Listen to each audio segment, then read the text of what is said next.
Magandang gabi, Luzon, Visayas at Mindanao. Kayo ay nanonood ng Banatero sa SMNI. Ako po si Banat Bay. At ako naman po si Coach Oli. At ako naman si Jay Guevara. At ngayong araw na to, malupit ang ating guest at ito ay magbibigay ng update po patungkol po sa budget scandal. Magandang araw po, Attorney Vic Rodriguez. Ay, magandang gabi Banat Bay, magandang gabi Coach Oli at magandang gabi Jay. At siyempre, unahin ko na rin yung pagbati ko ng happy birthday kay Boss Dada. At magandang gabi sa lahat na nakasubaybay sa Banateros, sa SMNI. Ayan. Attorney Vic, ito, simulan na kaagad natin ng mga may init na issue.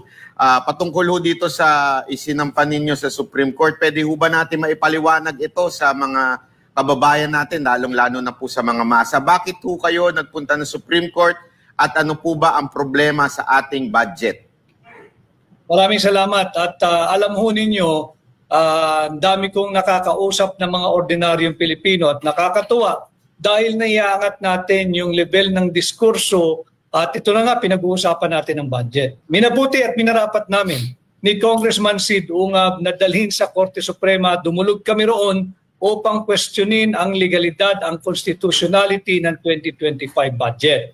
Sa mga grounds na sumusunod, unang-una, unconstitutional na bigyan nila ng zero funding yung PhilHealth sapagkat yung PhilHealth may pinagkukuhaan ng special purpose fund yan. Katulad nung share niya doon sa sin taxes levied on tobacco, sigarilyo, alak at yung mga gumagamit ng matatamis, yung mga sweetened beverages. 80% yan automatic popondohan yung Republic Act 11223 o yung Universal Healthcare Law, kasali dyan ang PhilHealth. Kanya hindi pwedeng bigyan ng zero budget ang PhilHealth. Pangalawa, higit na malaki ang pondong ibinigay sa public works. Unconstitutional din yan sapagkat malinaw sa ating saligang batas, Article 14, nandiyan yan, nakasulat yan, Section 5, na ang pangunahing dapat bibigyan ng prioridad pagdating sa budgeting ay ang Department of Education,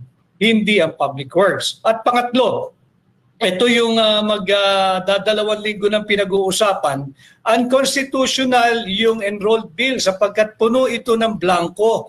Yung final bicameral conference committee report na pinakita namin na blanco, 28 line items ay blanco consisting of 13 pages. At kahit ito'y blanco, ito ay pinirmahan, rinatipikahan at inaprubahan at final sa House Bills and Index Service at ginawa ngang enrolled bill. Unconstitutional yun dahil hindi ka pwedeng magpasa ng isang panukalang budget na punong-puno ng blanco. Korupsyon ang may tuturing dyan.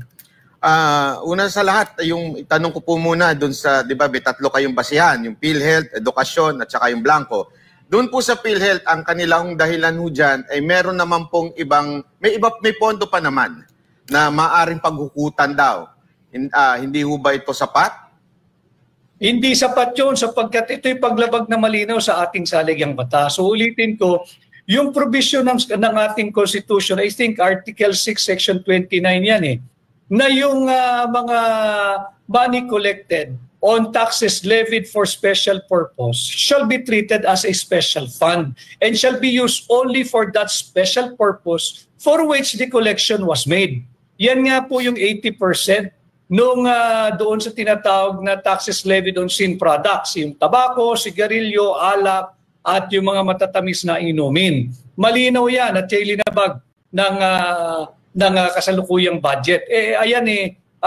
Kasong kriminal din yan Dahil yan, bawal na maglipat ka ng pondo at wag mong pakilaman yung special purpose fund. Yan ay para sa Universal Healthcare Law. Pagdating naman po sa edukasyon, ang sinasabi naman nila ay meron namang hindi ho ibig sabihin ng edukasyon doon sa konstitusyon ay DepEd lang.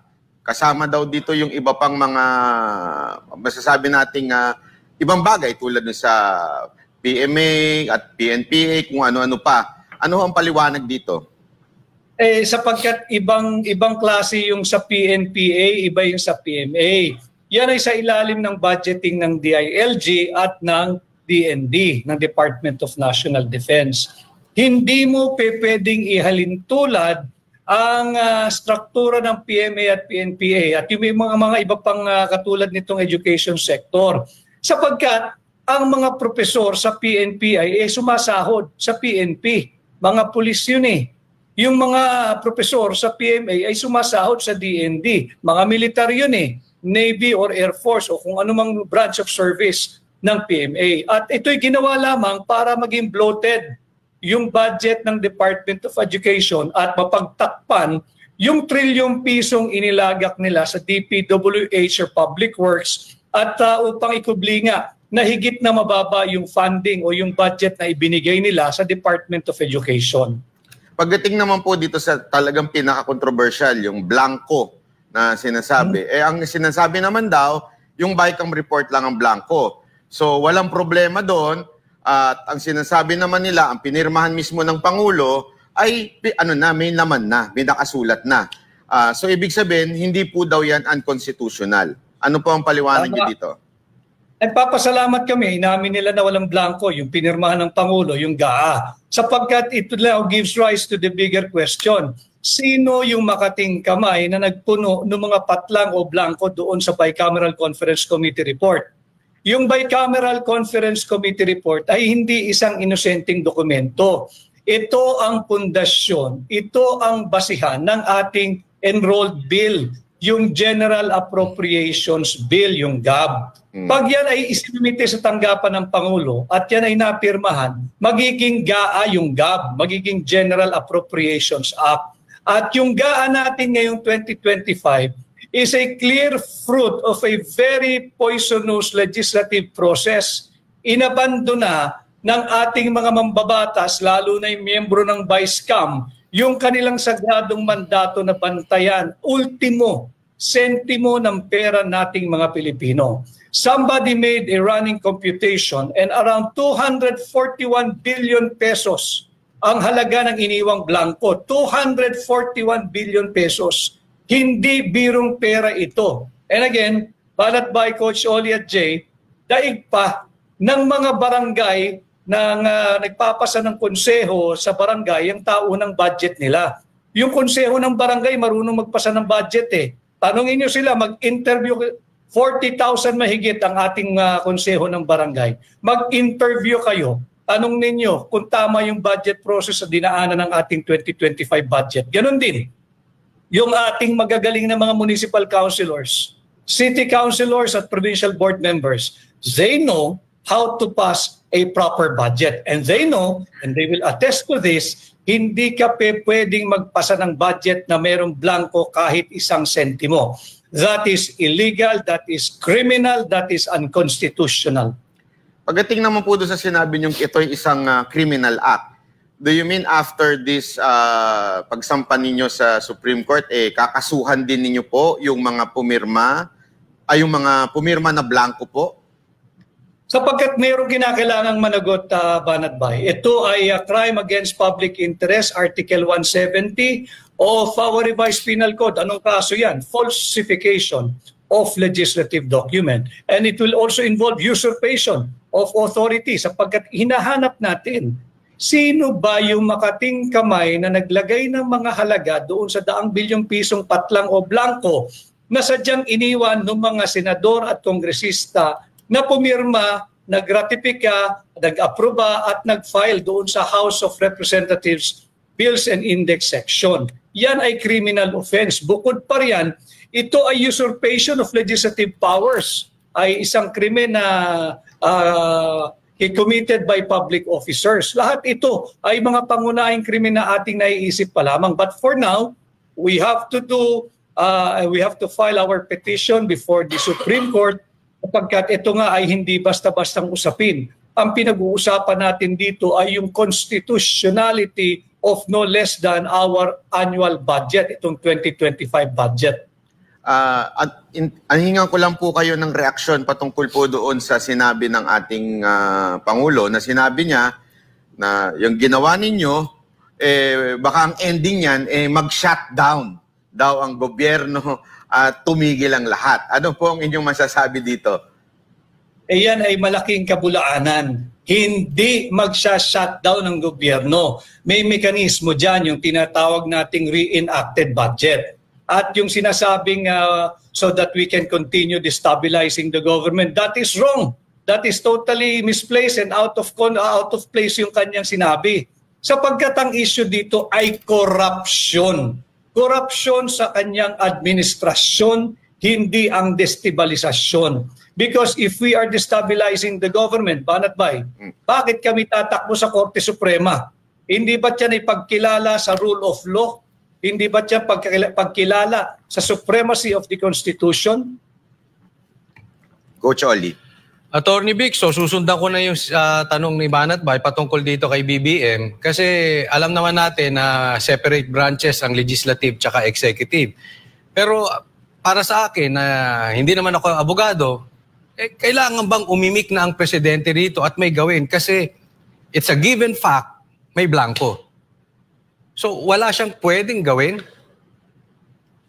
Dapat ang ginawa last year pa Dapat hindi niya pinirmahan, binito niya yan at nagtrabaho na lang sila ng reenacted budget. Anyway, 1-2 buwan, kaya naman nilang ipasa yan Kitang-kita naman natin sa magtatatlong taong administrasyon niya, pag meron silang gustong ipasa, kahit pilipit, pinapasa in no time.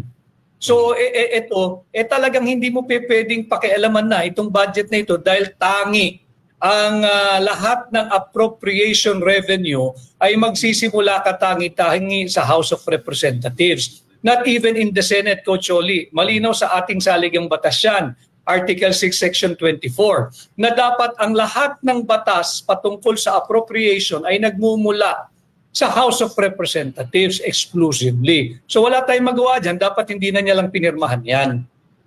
So definitely may ano dito, may blank items.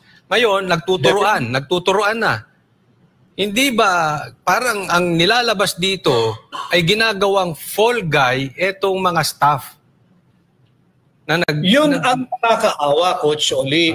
Dahil nakikita ko yung direksyon ng mga pahayag, lalo na nung Congresswoman Stella Kimbo na tinuturo yung technical working group or technical working staff ng Senado doon sa Committee on Finance at nung mababang kapulungan yung Committee on Appropriation. Kawawa naman ito. Itong mga ito, hindi gagalaw yan ng walang nag-utos. At ako'y naniniwala, mararangal at tapat yung mga naglilingkod dyan sa technical working group. Gagamitin lang sila dahil nagkaipit-ipit na. Hindi tama na ipitin yung mga nagtatrabaho ng tuwid, nagtatrabaho ng marangal dyan sa House of Representatives, sa Senado. Dapat dyan managot yung kung sino talaga may makating kamay na naglagay ng mga malalaking halaga, daang bilyong pisong halaga dyan sa iniwang blanco ng Bicameral Conference Committee report. Ayun. So, sa madaling salita, sila ang salarin dito. Pero ito ba ay kasama doon sa kanilang immunity? Pwede ba natin kasuhan tong mga to? Kasi bilyon po ito. At marami sila dyan. Ang sabi nga dito, mga 4 na tao lang naman dyan sa Vicecam ang talagang kumokontrol niyan. Ito nga maganda, Coach Oli. We have to identify kung Vicecam ba ang tumira nito mga daang bilyong pisong halaga, being the 3rd chamber or 3rd house. Kasi baka meron pang 4th chamber, baka meron pang 4th house. Sino-sino kaya ito? Kaya nga lagi kong tanong, sino yung may makating kamay na naglagay ng halaga dyan? Babae ba siya? Lalaki ba siya? Tandem ba sila o marami sila? Ito yung dapat nating malaman. And I'd just like to take this opportunity that even the 2 former Senate presidents, no less than former Senate President Frank Drilon said, ito yung pinaka-corrupt na national budget na kanyang nakita. Sinabi rin ni Senate President Tito Sen, na akin din naman kaibigan, na may talagang maraming blanco at mali yung prosesong ginawa dito sa paglimbag ng 2025 budget. Ganon din yung sinabi ni Senador Ping Lacson. 3 senador na ito, pang-4, yung kapatid mismo ni Bongbong Marcos, si Senador Amy. So kung titingnan mo, 4 na senador, dating 2 Senate President at itong 3 ito ay kumakandidato sa ilalim ng sariling partido ni Bongbong Marcos. So 3 rito ang nagsasabing may blanco at hindi dapat pinirmahan itong unconstitutional budget. Ito nga, sinabi nga, na-discuss ko itong kay Drilon na sinabi niya, ito ang pinaka-corrupt. Pero meron din siyang binanggit patungkol doon na ito raw ay pinupolitika lang. Parang ang pinapalabas dito, ang mastermind dito si PRRD. Dahil yung nagpalutang daw, siguro kayo, si Ungab, kung sino-sino man, again, connected kay PRRD. Ang issue dito is corruption, hindi politika. Isang malaking korupsyon ang issue dito. At walang kinikilalang politika ito sapagkat ito ay 6.325 trillion pesos lang naman. 6.325 trillion pesos na pera nating mga Pilipino na dapat tayo lahat ay makilahok sa usaping ito. Napakahalaga, napaka-importante sapagkat ito yung ating taunang budget. Hindi kasalanan ni Congressman Sid Ungab. Hindi ko kasalanan kung kami nag-file ng kaso. Dapat, ang lagi ko sinasabi, do not shoot the messenger. Ba't kayo nagagalit sa amin? Ginagabayan nga natin ang executive department eh. We're giving them the benefit of the doubt. Pero tila, sila nagtatanggol sa both houses of Congress. Dahil you do not shoot the messenger. Aming linahat ito dahil obligasyon ng bawat Pilipinong makakasaksi ng ganitong napakalaking krimen, napakalaking korupsyon na ilantad at ilahad sa taong bayan ang kanyang nasaksihan at nakita at nalaman. Last question bago ko ipasa kay Jay. No? Itong komentaryo po dito sa sinabi ni Senator Chis na tila nililito ang taong bayan sa facts. Kasi simple lang naman eh. May blank items, sino nag-fill up. Pero ito parang nililito nila na meron na daw di umanong pagkakasunduan. Parang ano na yun eh, tapos naman na yan. Batas na yan. Okay na sila dyan. Parang ganun ang kanilang direction ngayon eh. Attorney Vic. Hindi pwedeng ganun lang natin tratuhin. Itong napakalaking krimen, napakalaking korupsyon na ating nadiskubre. 6.325 trillion ito. At hindi nila pera ito, Coach Oli. Pera to ng mga Pilipino. And it is their sacred duty to take care of every centavo that will come out of public offers. Hindi pwedeng blanco. At hindi pwedeng tapos na. Sapagkat yung pinakita naming final bicameral conference committee report na aprobado, ratifikado, pirmado at i-final nga sa House of Representatives Bills and Index Service or section, dito makikita mo na hindi ito ordinaryong papel. May evidentiary value ito. At ano yung evidentiary value? Merong krimen na naganap. Merong dapat managot kung sino naglagay ng mga halaga diyan sa mga patlang na sadyang iniwan ng Bicameral Conference Committee report. Hindi pwedeng iiwan mo yan sa technical working group o sa mga staff ng senador at kongresista. Bakit? Wala silang kapangyarihan eh. Hindi naman sila mambabatas eh. At malinaw sa konstitusyon, tangi nga lang ang mga mambabatas sa mababang kapulungan dapat magmulang any appropriation revenue or bill. Yun, attorney. Ano pong masasabi niyo dun sa sinabi ng isang congressman na kaya nyo lang daw ito ginagawa dahil gusto nyong maibalik ang pondo na hiningi noon ng Office of the Vice President? Mag-aral muna siya ng sarili nilang rules. Basahin niya yung rules, yung House of Representative Rules, Section 63 and Section 64. At tigilan niya yung pagbabitaw ng salita na wala namang katuturan sapagkat paano naging issue ito ni Vice President Inday Sara? 6.325 trillion ang pinag-uusapan dito. Alam ko kung bakit sila nagre-react ng ganito at natatakot na ma-issuehan ng TRO.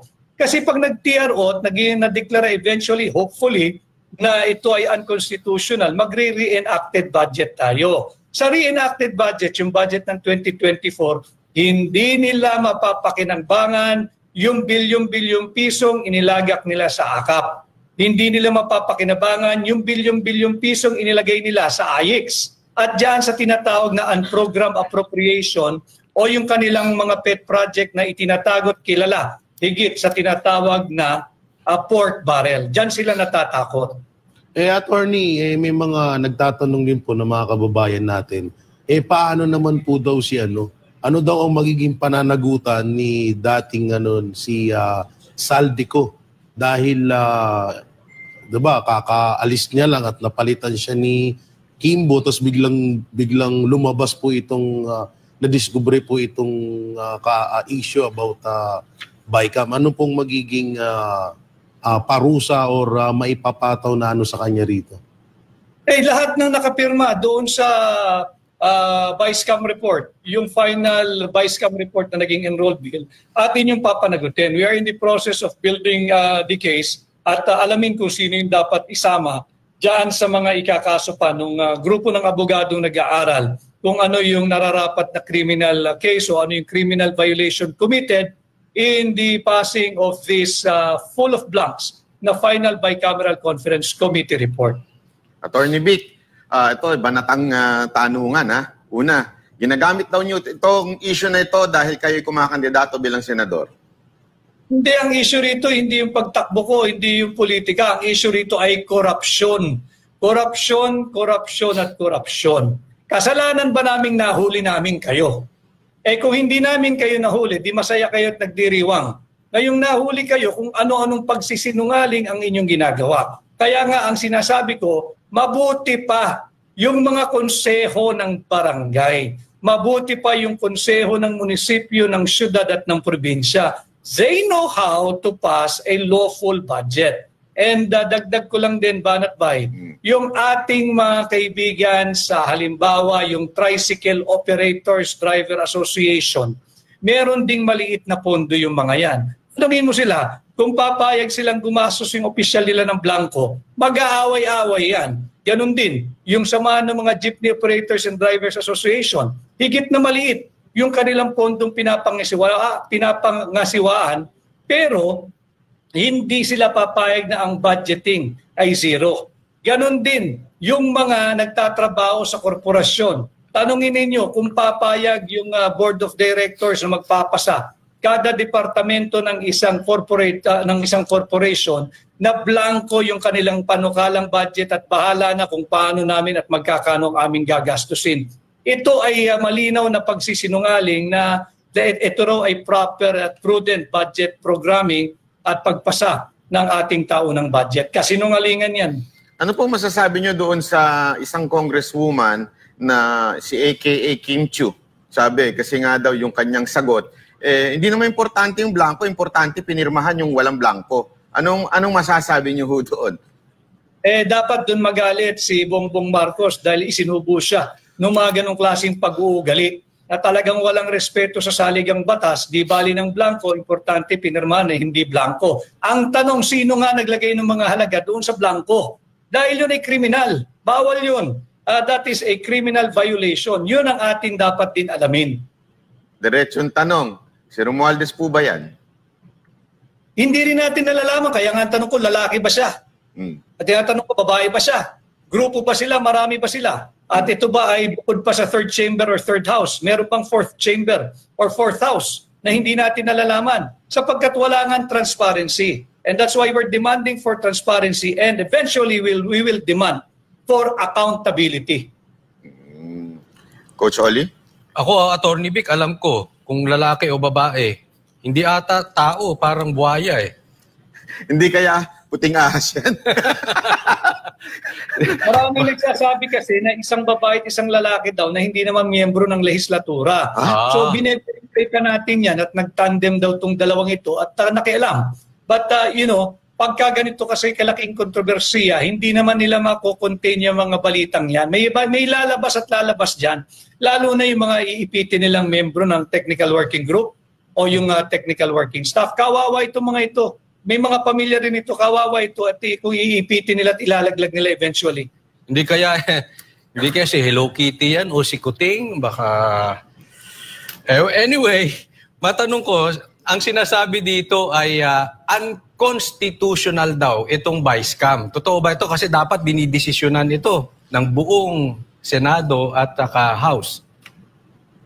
Procedurally and under the Constitution, hindi naman kinikilala at walang kapangyarihan ang Vice-Cam.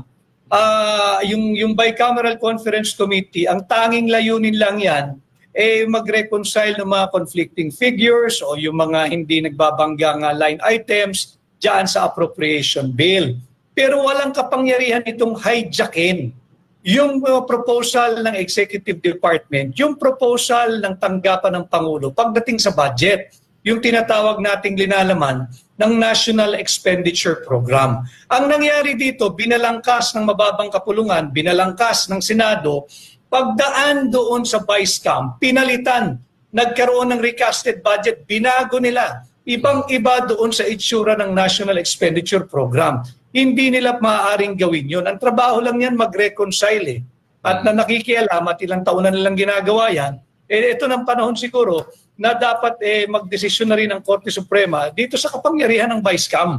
Walang kapangyarihan ito at ako'y panatag na when objectively ang Korte Suprema ay magdedesisyon, marurunong din kasi gumawa at magpasa ng tama at legal na budget yung mga tao sa Judicial Department of our government. Nagpapasa ng budget yan every year eh. Tanungin ninyo sila kung nakapagpasa na sila sa tanang buhay nila and in the long existence of the Judicial Department of our government. Kung nagpasa na sila kahit minsan lang, kahit isang beses lang, ng isang panukalang budget nila for the judiciary na blanco. Walang magpapasa niyan dahil bawal yan. Ito katangi-tangi. 28 line items blanco, ang halaga umaabot sa more or less ay 241 billion pesos. Sa aking pagkakaunawa, Atty. Vic, talagang ang problema nito nasa Vice-Cam, no? Pero ako isang ayon doon sa sinampan ninyo dyan sa korte. At sana nga, sangayon din ako na sana mas maraming maparusahan. Kasi talagang pag walang naparusahan dyan, uulit-ulitin. Pero ang tanong dito, kailan kaya yan? Kasi baka mamaya nagastos na nila yung pera, saka magdidesisyon ng korte, baka mamaya wala na si Marcos, doon pa lang lumabas yan. So patay na yung kabayo bago dumating yung damo. Kaya tayo agad-agad ay nagsampa na nga ng petition sa Korte Suprema because yung dapat may sense of urgency na hindi dapat magastos yung pera. Dahil any disbursement is illegal sapagkat ito nga ay fruit of a very poisonous legislative process, itong gaan ng 2025. Kaya dapat mahinto iyan at marisolba ng Korte Suprema sa lalong madaling panahon. At hindi naman dapat mangamba ang administrasyon ni Marcos sapagkat pwede naman mag-reenacted budget. Dili kaya, paspasan nila. Magpasa uli sila ng naaayon na sa konstitusyon na budget for 2025. Atty. Vic, may ipinapalabas po ang mga makakaliwa na parang pinapalabaso nila na etong mga blanco daw ay si dating Pangulong Rodrigo Roa Duterte daw ang pasimuno. Parang gusto nilang palabasin sa taong bayan na ito ay nanggaling sa inyo. Kasi yung iba, di ba, yung mga ibang mga pumirma, sinasabi nila na wala nga daw blanco doon. So bakit parang nagkaroon doon bakit daw nagkaroon na ng blanco doon sa ano na yun? Di tanungin nila yung sarili nila. Bakit sila nagpasa ng isang blankong bicameral conference committee report? Nandun sa journal ng House eh. Wala naman ni isa sa kanilang nag-object eh. Andun sa journal, nakakuha ako ng kopya eh.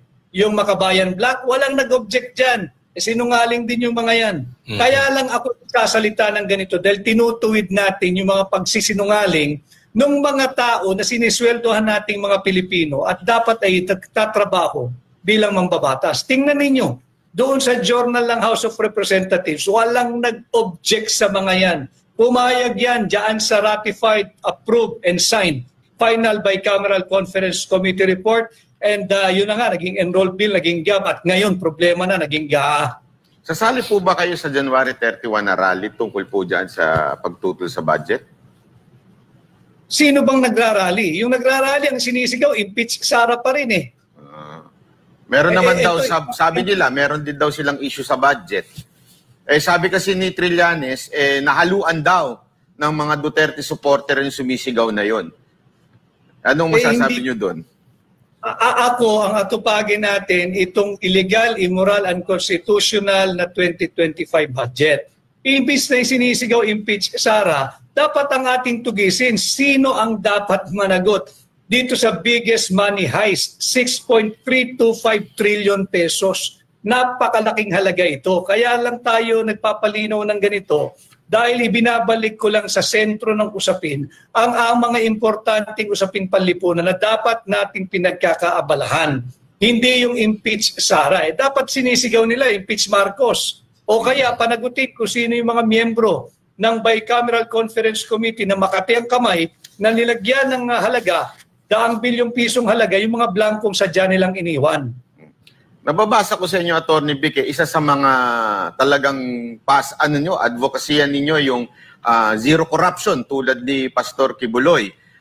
Ano bang plano ninyo pag sakasakali pong kayo ay pagpalain ng ating Diyos na makaupo bilang senador? Ano ang plano ninyo sa walang tigil na korupsyon at talagang dekada ng problema ng korupsyon sa Pilipinas?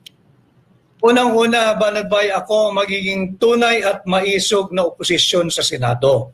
At bilang senador ninyo, babantayan ko yung taunang budget at sisikapin kong tuldukan na yung kultura ng korupsyon sa pamamagitan ng pagsasabatas, yung pag-amyenda ng plunder law. Aking ibababa yung threshold ng plunder from 50 million to 1 million pesos.